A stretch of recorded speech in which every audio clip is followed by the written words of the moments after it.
North Idaho College proudly presents NIC Today, an informational news magazine that highlights the people, programs, and campus life at North Idaho College and the surrounding community.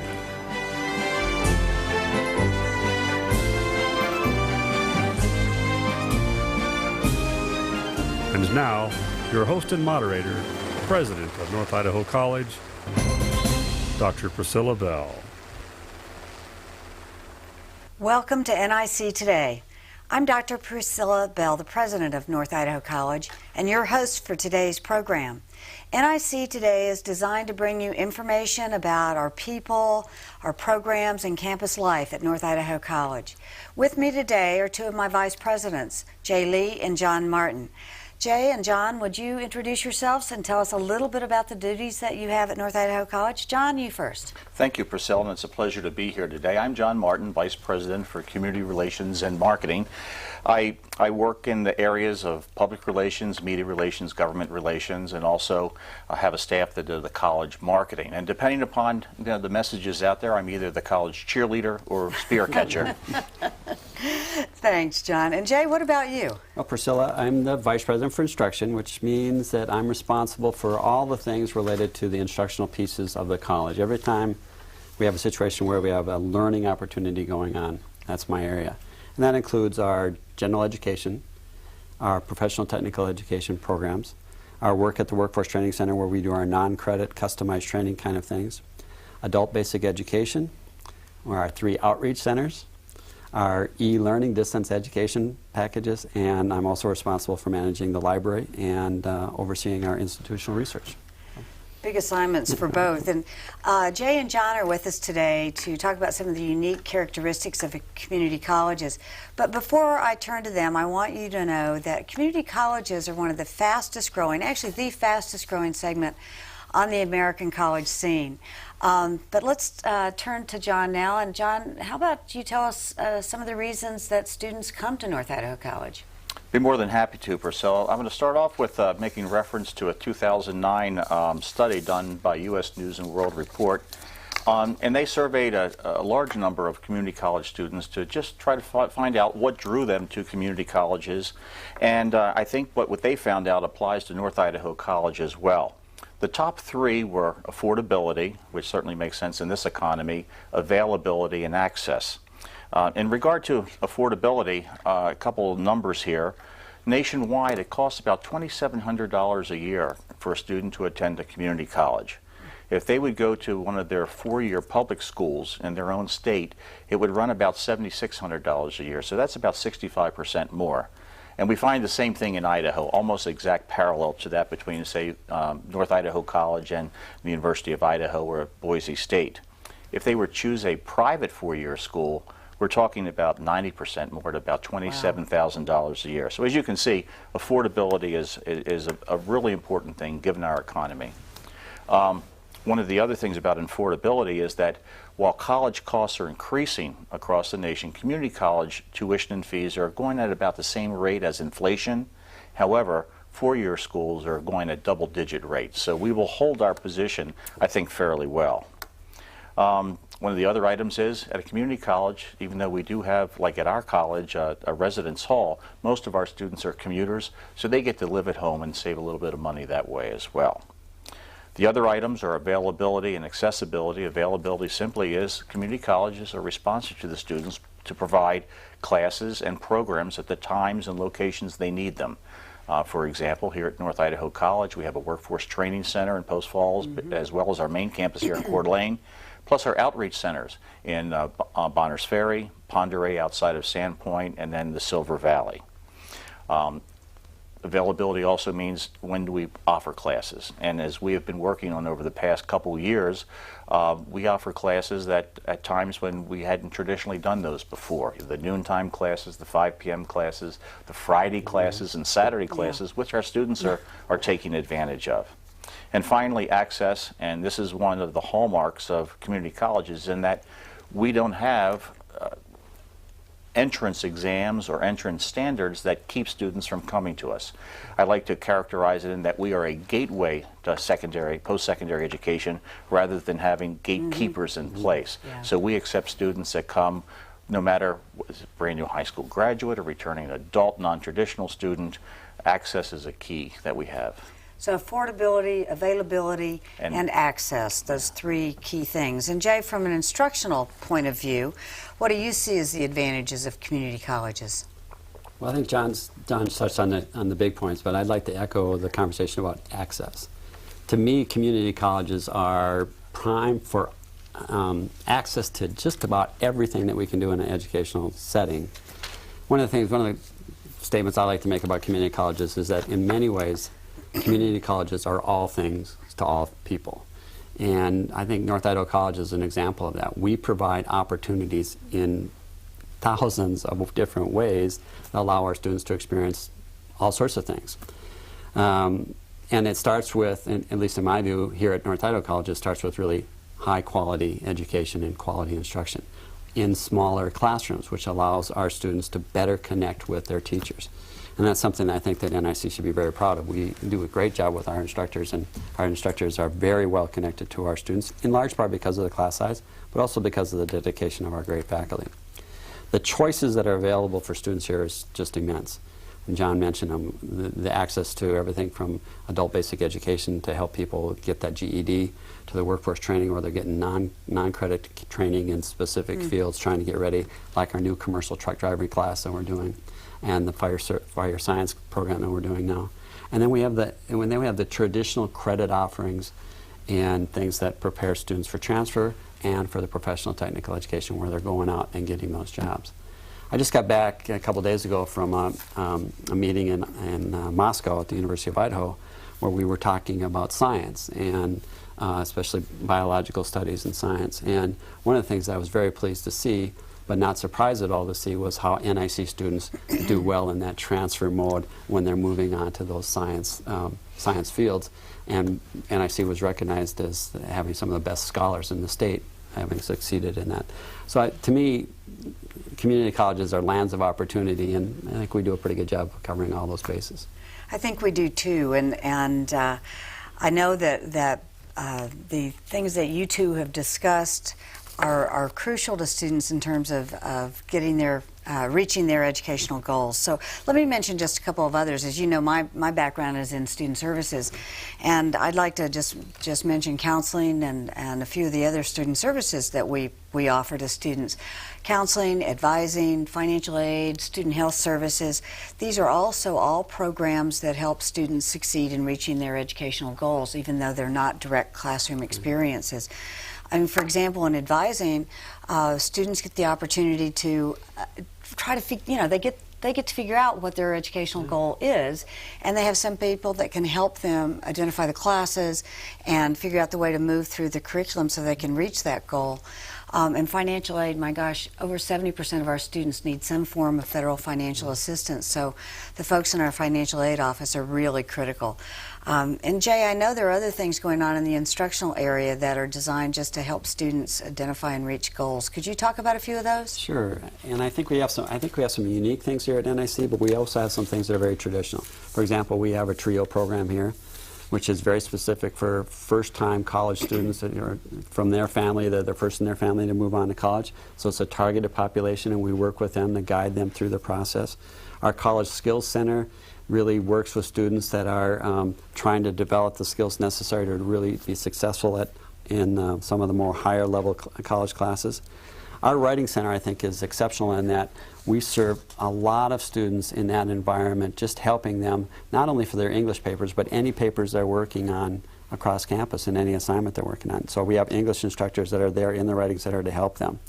We do peer tutoring, so we have fellow students helping students, and we always think that's a great experience, not only for the students getting the tutoring, but for the peer that's doing the tutoring. And then we're doing a couple unique things, and one of the latest things, and Dr. Bell, you were very instrumental in making this happen here, was the IBEST program. And to me, that's an exciting thing that we're doing with students that are in the adult basic education program trying to wrap up their GEDs, but at the same time they're picking up skills in a professional technical education program, like machining or welding or maybe an allied health related Jay, program. let's go back. What does IBEST stand for? Oh, you shouldn't have. I think I can help out. Integrated basic education skills training. Let's try that over. Integrated Basic Education and Skills Training. Yeah. Right. So we're just getting started with that. We started last year, but we're expanding that program, and I think that's going to be a big success. Last point I'd like to point out is I think NIC does one other unique thing in terms of advising and helping students. And that is most of our faculty, or all of our faculty are there as advisors. But here at NIC, not only are faculty advisors, but staff members across the campus. So we have employees from the bookstore, we have employees from the administration, including myself and you, Dr. Bell, that act as advisors for students, right? And I think that says a lot about this campus and how we take that kind of collective approach to helping students. Yeah. You know, if I could just tag on to advising, our OARS program, Orientation, Advising, Registration, and I forgot what the S stands for. Services? Anyway, it's the program that's actually run by our student services and student volunteers that help with getting new students acclimated through the tour of the campus and the advising and the registration process. So it melds into the other parts of that so that students, when they come that first day, aren't surprised. And we even offer that for the parents of new students, which I think is a great program. And I've seen a lot of parents taking advantage of that opportunity too, and I know that they really appreciate it. Let's talk a bit about the value of NIC to the community, John. That's your area. It is, and it's something we like to talk about. Community colleges in general, and NIC specifically, have local control for the most part, depending upon the way the system is set up. And particularly here in Idaho, all three of our community colleges have local board of trustees who are locally elected and basically provide the strategic guidance for the college. That means that we are really connected to the community and accountable to the community as well. Our board of trustees are out there meeting with the people. They're public figures. They have regular jobs, many of them, and they are aware of what the public wants and needs from the college. It also allows us to be extremely nimble and responsive to the community, and this is particularly true in Jay's area with our workforce training program and some of our professional technical education programs. If, say, an employer is coming into the area and they need a specific type of training or skill acquisition for their employees, we can do that very quickly because we don't have to go through a whole process with a large hierarchy. The other thing I think about community and NIC and community colleges is that our faculty and staff are members of the community. They're active members in the community. They're Rotary members, Kiwanis. They're active in the Chambers of Commerce. They're coaching Little League. They're coaching American Legion baseball. They're doing all the things, and so I like to look at all of our employees as ambassadors to the community and at the same time providing feedback to all of us on the administration and the Board of Trustees as to what the community wants and needs. I know a lot of our employees serve on boards, community boards, nonprofit boards, and organizations that really reach out and help the community in many ways. So I agree. We are out in the community, and I think the community benefits from that. And one other thing, and this kind of falls under Jay's area, but all of our programs have citizen advisory committees. Oh, yeah. And those are really important for us as we evaluate our curriculum, not in just regard to the needs of the students, but the needs of the community as well.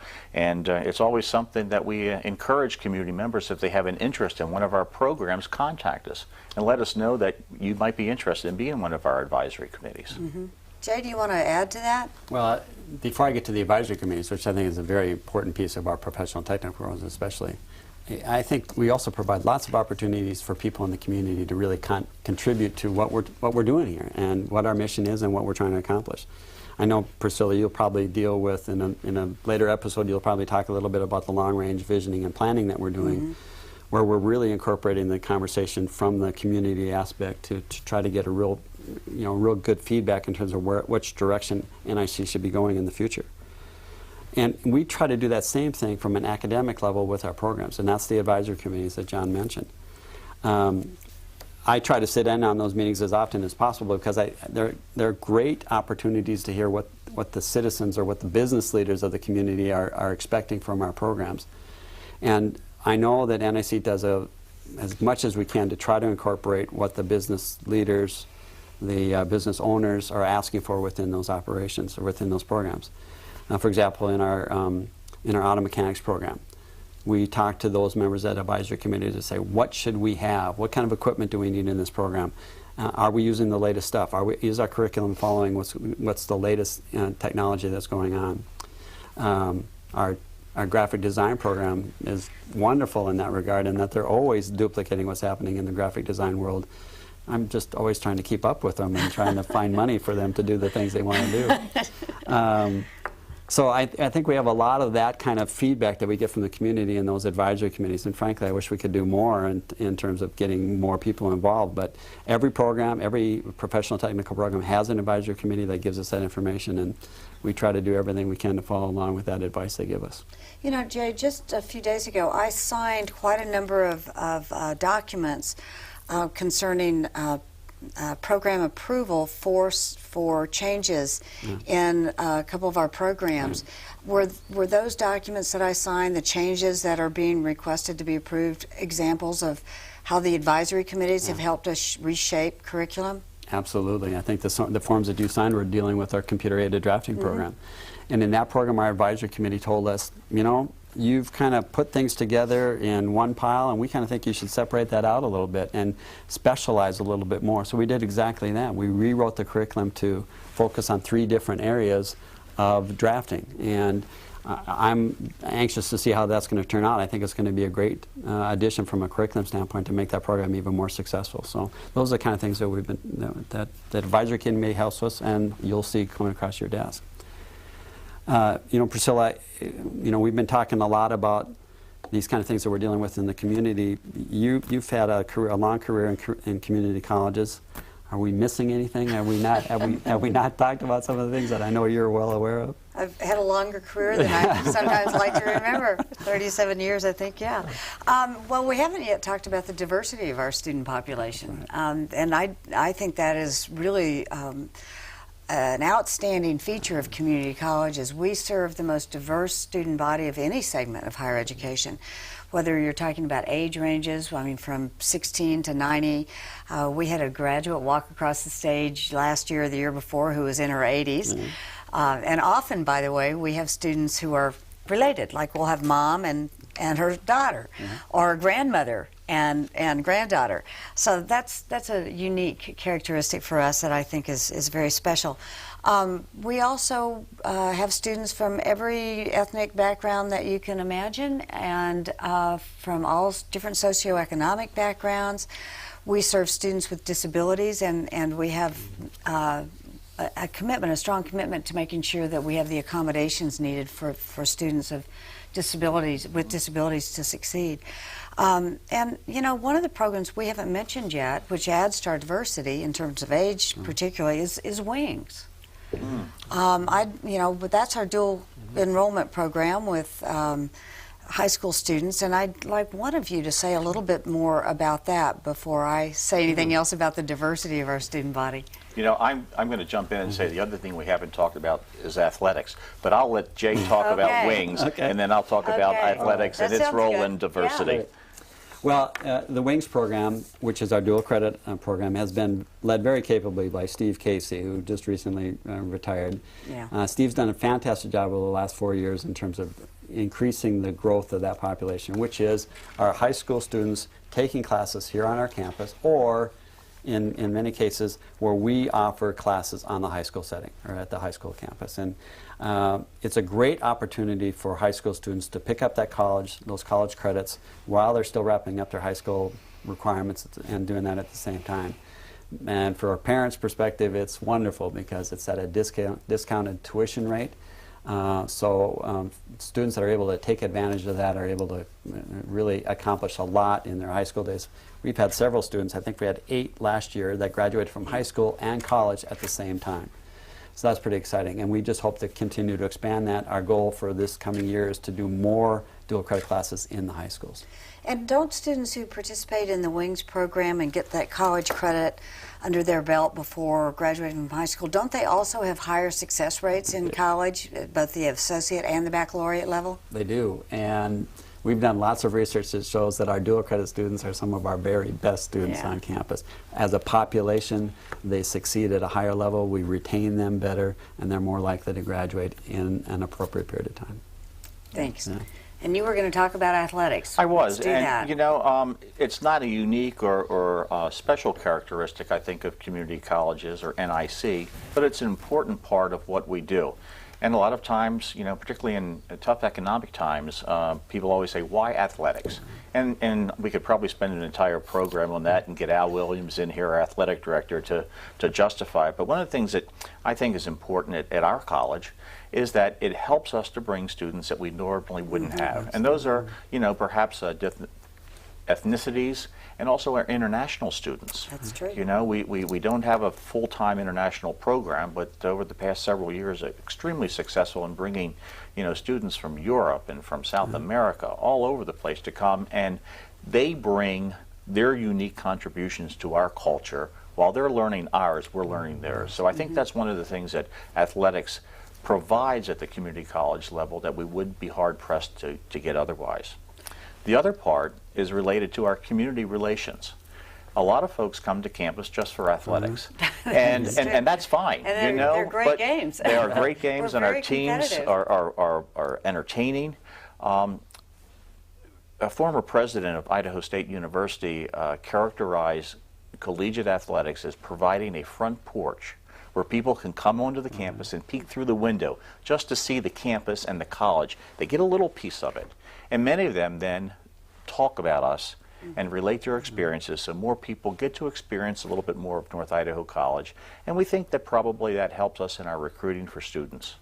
Oh, Most I'm definitely. sure it does. But you missed something about our athletes.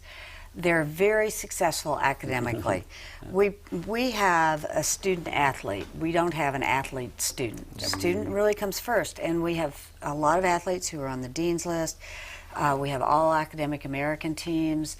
Their GPAs are watched carefully. They have to do study halls, you know.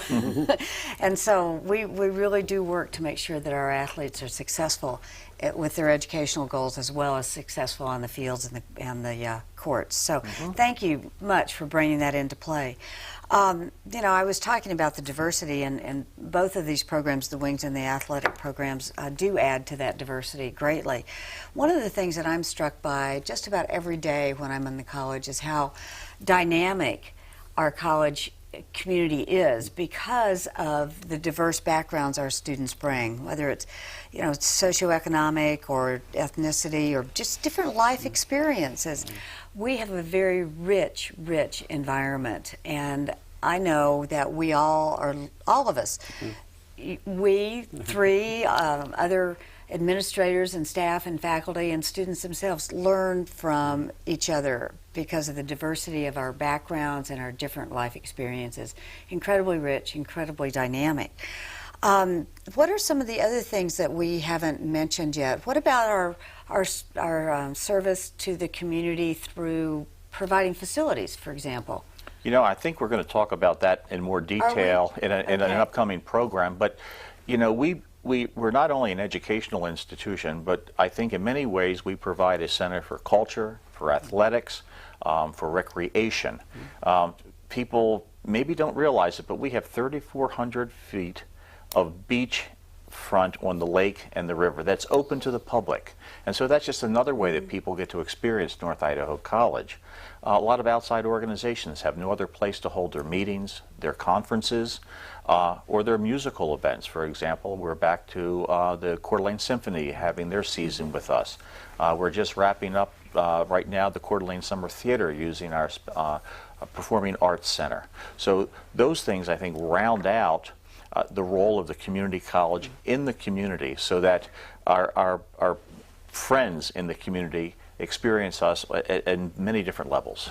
forgot to mention we're hosting the bagpiper training going on this week as well. That's So right, there's the camp lots for of bagpipers. bagpiping playing That's going on great. campus this That's week. right. They're loud, but they're very entertaining, and it brings some real interest to our days. I know that's a good one to mention. We also have a lot of athletic camps. We do. The wrestling camp during the summer and basketball camps. And volleyball this week, I think. Yep, Yeah. 3-on-3 basketball tournaments and everything. So there's no end of opportunity for people, whether it's just coming to watch a game or to participate in one of our many activities that go on campus, or just go to the beach. Absolutely. Many Absolutely. opportunities for students and the general public. I think what it all boils down to very tightly is that we are a community college, and we provide what the community asks us to provide, and sometimes more than they expect, but they are appreciative of it.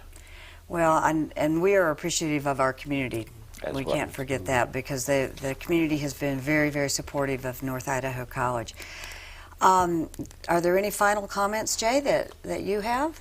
I think we've talked about a lot of different things that we do on campus, but I think what I'd like to do is invite anybody to come out and take a look, because when they come out and see what we do here, I think they're very impressed by all the services that we provide. I think that's a good invitation, and I hope our viewers accept that invitation and join us on campus one of these days soon. I want to thank Jay and John for joining me today, and we are just about out of time, so it's probably appropriate to close right now. I hope you viewers have learned from and enjoyed this production. Thank you.